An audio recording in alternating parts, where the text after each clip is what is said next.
It's time for another quickie. You're ready? We're ready. Let's get into it. Yes, look at you here. It's a questions episode where we answer your questions and don our best agony aunt and uncle hats to kind of either talk about a specific situation that you've emailed into us or discuss an idea in general and what our opinions are. Yes, in the world of dating and relationships, love, etc., there's so many bloody issues to keep coming across. It's weird. You're like, oh, it's a show about sex and relationships. That'll be over. No, we're still. No, the limit does not exist. The limit does not exist because people continue to be garbage humans, and also, sometimes really nice humans when we get nice stories, but that's few and far between. Worlds collide.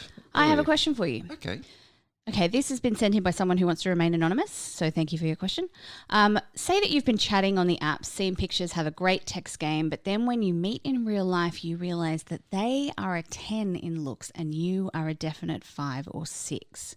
How do you negotiate the disappointment in their eyes, especially if you find them really attractive, like so attractive that you can't even look at them as you feel your every flaw has a neon sign on it? You kind of know that you're the swamp troll and you have enough EQ to know that it's not going anywhere, but how do you gracefully dump them before they ghost you to maintain control? There are layers in that question. Self-doubt and not giving the other person the sort of I suppose quiet respect, or to sort of say to you, let them arrive at their own decision. Let them tell. I don't know. It's hard to sort of say. Let them tell you that it's not going to happen. But they might look at you and every part about you is lining up in their brain, and maybe, I don't know. They're saying the disappointment in their eyes. I don't know. Producer Zane has pulled the microphone down. I guess it comes down to that same question. It's like, are you projecting that disappointment? Exactly. Because you thought that, for whatever reason, you thought that they weren't so incredibly hot that you can't look at them without feeling every flaw in your entire body. How did you not know that before you met up? And if they haven't communicated that to you, you have to wait for them to communicate that. There's a whole bunch of self-esteem issues coming across in that question. Like swamp troll? No, absolutely not. Even a swamp troll, there are people who are into that. Have you not seen Shrek? That's a thing. The whole thing of that. That's the whole purpose of both Shrek 1 and 2. So I think this comes down to this person is very insecure and wants to maintain control over how people treat them about their perceived flaws. But like, what happens, right, if you shoot your shot and the disappointment is projected and you go in there with an air of, I am a 10. You may not feel like it, but like shit, sometimes I don't feel like I'm anywhere close to it, but I'm still going to act like a 10 if I'm around a 10. Jeez. Speaking as someone who has never, ever either considered themselves a 10 or, I'm going to project a little bit here, I don't think anyone has ever thought of me as a 10. I'm 100% honest about how I view myself and how I approach a situation. Yeah. And if there's a big deficit of like, wow, I think you are so much more attractive than me. Can we have this conversation? Like, I know why I find you attractive. Why are you doing this with me? Well, what's in it for you? Because in realistic terms, that is a hard convo to have, though. Wow. Like, it took me a few turns to kind of figure out how to negotiate it, but it's like, hey, that would be such a relief to hear why they're attracted to you. Absolutely. And then if they're lying to you, and they could lie to you about any number of other things for any number of other different reasons, but then you're giving them permission to say, hey, I'm attracted to you for your repartee, for your comedy, for whatever else you're after. I reckon shoot your shot anyway.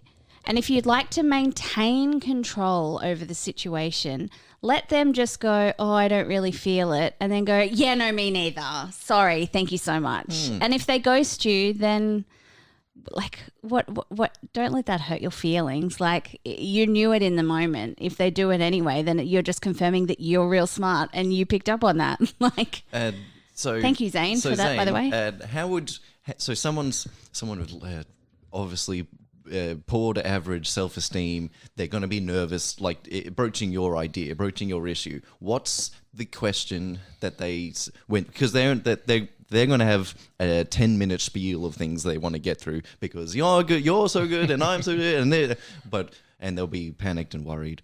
Yep. What's the when they sit down, bite the bullet, and ask what mood should they get themselves in first, and what is the question they ask? What are the words they use?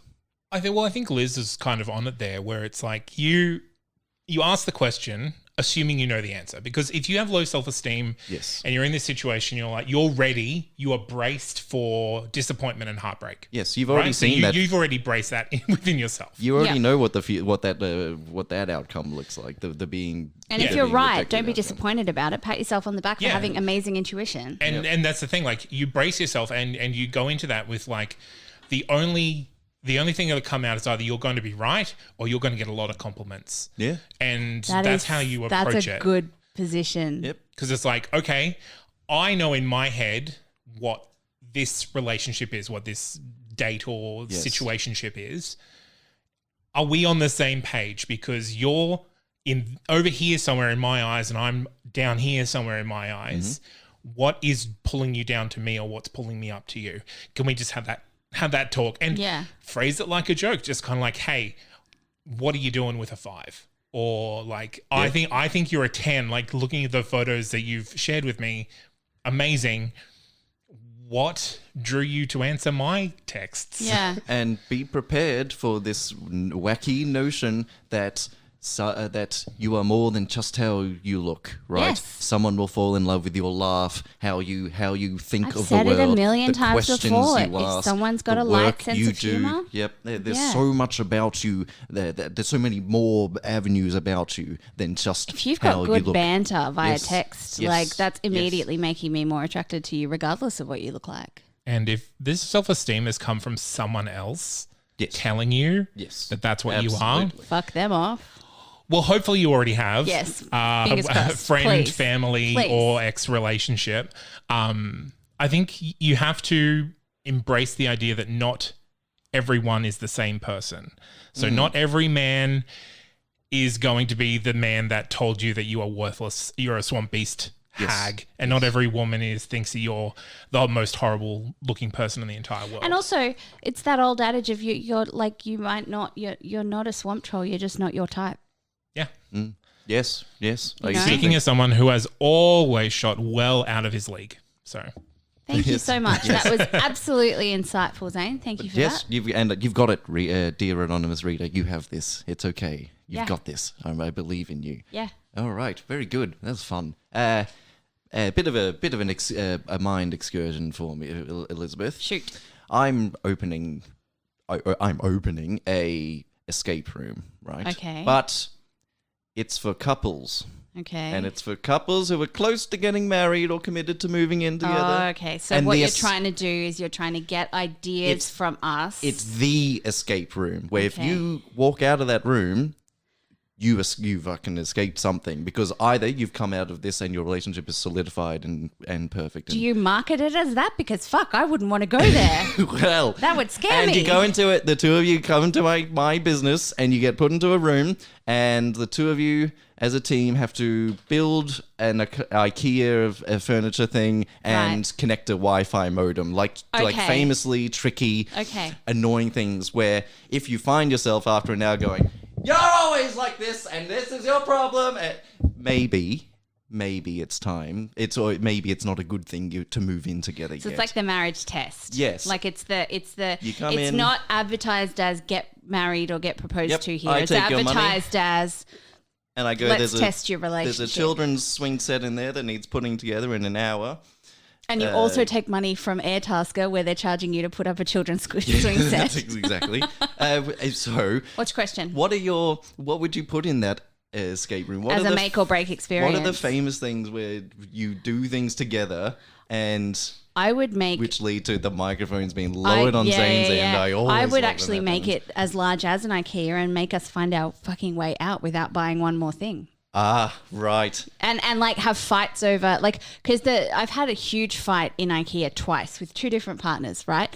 Because we have totally different opinions in furniture. I'm like, I like this. They're like, that is the fucking ugliest thing I've ever seen. Let me have this race car bed instead. And I'm like, you're insane and stop being a man baby. But the IKEA furniture was a really good one. I actually had a very good experience with that where I thought I was going to lose my shit. Yes, this isn't all doom and gloom. You could come out of this going, we crushed this, we worked looking after together. someone else's child or dog. Oh, yes. There you go. You got an hour with a fucking dog in that room. Zane's put the microphone down. I mean, it's mostly a joke answer, but it's mostly a joke question. A therapist or multiple therapists. Yes. I take your money and then lock you in a room for an hour. Therapy. And it's just a fucking person on the couch with a notebook. All right, well, the clock started. If you can survive a surprise couples therapy, you can survive. Where it's a surprise for everyone because you're marketing it as a couples escape room and it's just a therapist for an hour. It's a wonderful I answer. would pay to watch that TV series. Actually, don't do it for real life. Make it a TV series. Do TV Tom setting up a TV escape room, and here's all the crap we're putting people through. Yes, it's pretty. It's not a copyright. bad idea. It's copyright. You heard it here first. You heard it here first. If there's. Dear readers at home, there are some tasks or chores or maybe a fucking road trip together. Can you travel to the other side of the world with this? Obviously can't happen in an escape room, but some people travel together and then they get back from that travel together and go, Jesus wept, you are a nightmare to be or around. even just like make them, if they've never lived together before, make them stay there overnight and both clean different areas and see which is either the most clean or which has the most nits to pick. Yeah, so let me know your ideas. Those pitfalls for couples, I suppose, to fall into. Do we have time for another or is that the end? I'm asking Zane. I'm going to give it one more question. Come on, the readers have put up with a lot of some bullshit. I do want to know though, please write into us at either any of our socials or ghostsofboyfriendspast@gmail.com. What would you put in that escape room to really test your relationship? I'd put their ex in there. Lock the door. I have another question from Ms. Anonymous, a different Ms. Anonymous. Okay. How long do you wait for the man to show initiative before you call it quits? For example, him asking to see you, planning dates. If he is showing that he is interested but isn't showing initiative, what do you think could be some of the reasons why he isn't? Please and thank you. Okay, bye. So what I imagine this situation is that every time you go, let's do something, they're super keen, but they never are the person to initiate that contact. Yeah, potentially. And what are some of the reasons? Maybe they're lazy. And basically their mummy still does everything for them, so they're not used to having to do anything themselves. There could be one avenue or explanation could be that they're interested in you like sexually and just want to want to sleep with you but don't want to waste their time going on a date and doing the But that's the thing, things. Because they haven't. But they haven't communicated. But what if that is the situation that you have communicated and they're still not showing initiative? Yes, it's tricky without a bit of context. Zane. Maybe they're horribly afraid of doing the wrong thing. Yes, maybe. Of course. That's definitely. Because we're bringing it up in the self-esteem. Yeah. I mean, this is the self-esteem episode. Like maybe they are shit scared and they think you're a 10 and that they're a swamp troll and they're surprised that you want to see them again. Yes, they might be the swamp troll in the story. There's also an argument for if you want to go on dates, you can ask to go on a date. You can do some. I'm not saying in this specific scenario that's what's happening, but you are allowed to. Contextually, what I have heard in previous messages about this situation is that there is lots of catching up happening, but it's not being initiated at all by the gentleman. I think that if that is something that is important to you, then you need to address it. But if that is not something that is important to you, then just do what you want, girl. Call him when you want to call him. Don't call him when you don't want to call him. But if initiating is something that is a deal breaker for you, if someone doesn't show that they can, have the idea to take you on a date or be romantic in that way, then that's a conversation you're going to need to have. You need to communicate with them and say, hey, look, I've asked you to do a bunch of things. It'd be really cool if you asked me to do some things. And if you don't want to, then we need to talk about why. If this is the only kind of sticking point in an otherwise nice time you're having together, this is an easier conversation than it can. But because you just say everything's great, no fucking problems, but I just need you to ask me out a little bit more. Romance me, my friend. So you're allowed to ask for romance. You're allowed or to seduce me if it's just a sex thing. Yes, absolutely. It doesn't have to be hearts and flowers. It can be like, tell me that you want me to come over and that you want to rip my clothes off for once. Yes. Thank you so much. So some of these conversations can seem daunting, but when it's all good, rosy, also for everywhere else, there's really little stress. If you can't figure out the words to have this conversation and you don't want to have it face to face, you can text them, and you can also have your best friend in another text chain telling you what to say if that makes you feel stronger. Like I have been somebody's, hey, what does this message sound like before? And it made them go, oh, it really is that easy to just write that question and press send rather than overthinking it. You outsource the thinking to someone else, or take them to Tom's Patented Escape Room and figure out all of your problems. Yes, it's the escape room. The escape room. It's the escape room. If you escape, you're golden. Yes, either way, if you make it out of that room alive, fucking sweet, good luck to you. Yeah, you're good. On with your life. Therapy for the price of an escape room. Yes, golden. We love it. I want to capitalize your ideas, readers, so send them in. ghostsofboyfriendspast at gmail.com. Join us on Facebook. There's a nifty group you can find out there. Past guests from the show pop up. Everyone that gets involved has good input, questions. We share good memes too. Memes. It's a meme gallery, if nothing else. And we love just having you here every week. So thank you for tuning in. Elizabeth Best, any final words before we let our readers go? I just need to see that escape room TV show. Like that'd just be gold. Like how much shit can we put a couple through? If it happens, it's fucking. That's my idea. I know. Right? Look, that's copyright in Australian law. Absolutely, it's already done.